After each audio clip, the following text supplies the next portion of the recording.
पालित सरस्वती शिशु मंदिर 31तम वार्षिक उत्सव। रायगढ़ सहर गायत्री नगर स्थित सरस्वती शिशु विद्या मंदिर परिसर में 31तम वार्षिक उत्सव विद्यालय सभापति हरिश्चंद्र दास अध्यक्षतार अनुष्ठित अनुष्ठित वार्षिक उत्सव में वाग्देवी सरस्वती और भारत माता उद्देश्य अतिथि मान द्वारा प्रदीप प्रज्वलन और वेदपाठ पर स्वागत संगीत तत्सहित भारत माता वंदना गान कर कार्यक्रम में विद्यालय प्रधान आचार्य अतिथि परिचय प्रदान करथिबा बेले विद्यालय संपादक डॉक्टर सुनील प्रसाद महापात्र वार्षिक विवरणी पाठ करथिले। ए वार्षिक उत्सव में मुख्य अतिथि भावे श्रीजुक्त विश्वजित द्विवेदी उपसभापति जेके कागज कलर जोग देइथिबा बेले मुख्य वक्ता भावे श्रीजुक्त हरिहर खमारी जेके कागज कलर लोक संपर्क अधिकारी मंच आसीन होइथिले। मुख्य अतिथि भावे जोग देई मानविकतार शिक्षा सह उत्तम नागरिक हेबाको परामर्श देइथिले। सेहीपरि सम्मानित अतिथि अभिभावक माने निज पिलामानकु सत्पथरे नेबाको परामर्श देइथिले। सभापति शिशु मंदिर एक आदर्श अनुष्ठान जहाँ छात्र छात्री भविष्य गठन एक मार्ग बोली मत पोषण करथिले। अन्य मंच आसीन अतिथि वृंद कहिथिले जे शिशु मंदिर आदर्श शिक्षा तथा चरित्र गठन सहायक होय बोली कहिथिले।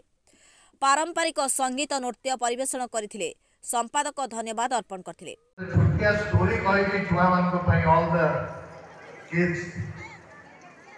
ऋषि मुनि थे समस्ते जाते जहाँ जो प्रोब्लेम है गाँव में जितक लोक था समस्ते जाते सी सब एडवाइस दिखती आज्ञा एमती करूँ आप ठीक है ये करूँ बदमाश पिला आम बढ़िया आम जो स्कूल में आम भी बहुत बदमाशी करूँ सी कहला चलित शिक्षा वर्षर वार्षिक विवरणी उपस्थापन करने शिक्षा क्षेत्र में एक वैप्लविक परिवर्तन आने सारा जगत और सारा भारत वर्ष में अखिल भारतीय शिक्षा संस्थान विद्याभारती तथा ओडिशा प्रदेश शिक्षा विकास समिति ओडिशा द्वारा परिचालित हजारटी सरस्वती शिशु विद्या मंदिर राष्ट्रवादी नागरिक निर्माण कार्य संपादन कर जड़े हिंदुत्वनिष्ठ विद्यार्थी जहाँ राष्ट्रभक्ति ओतप्रोत भाव जड़ित हो जार हृदय दीन दुखी दरिद्र विचलित हो जी निर्भय भाव में अन्याय प्रतिरोध करपरि विद्यार्थी निर्माण करने आम लक्ष्य यही लक्ष्य को साकार करने नमस्ते